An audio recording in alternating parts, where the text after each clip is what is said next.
Welcome back. I do not have to tell you that smoking in your car with your children is dangerous to their health, but now it's also against the law. Yeah, we're here with Kevin Nelson. He's a local pediatrician and founded the group Pediatricians Against Secondhand Smoke, which is it's a good thing. Now, I mean, there's obvious reasons why you should not smoke around kids, but what are some of the less obvious reasons why smoking in a car with kids is extra bad?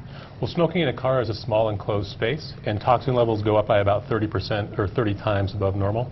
In the U.S. Environmental Protection Agency, they set levels on levels of toxins, and in a car, even with the windows down, those levels are 10 times higher than the levels that the EPA says are toxic.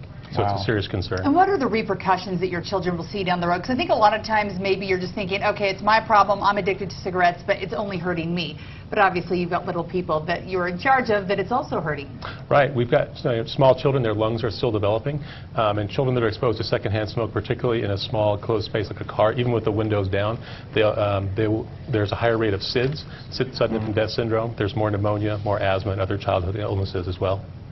So the governor just signed a bill into law last week that prohibits this kind of activity. Talk a little bit about the bill and why this is so important.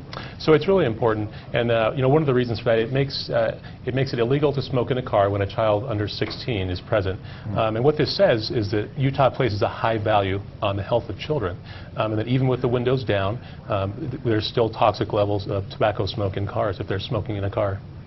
Okay. And is this a secondary offense, or can you actually be pulled over for that alone? No, it is a secondary offense, and there's a minor fine, and that can actually be waived if the person decides to enroll in a smoking cessation course. And it's not necessarily just smoking in cars, but smoking around kids in general is not a good idea.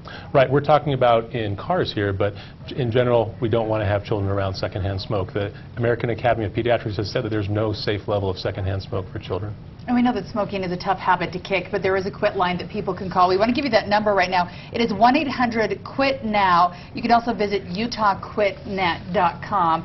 And this is possible, right? Parents can make this decision and they can make it happen for their children. Absolutely. In my practice, I talk to children and to families every day, and I talk to parents who have successfully quit. It's something that can be done. It's the single most important thing they can often do for their health and for the health of their children. Right on. Thanks very much, Doctor, for your Thank time. you. Dr. Appreciate Kevin it. Nelson. We're going to check in now with Sterling for a look at our weather, I think. We will actually be right back in just a minute.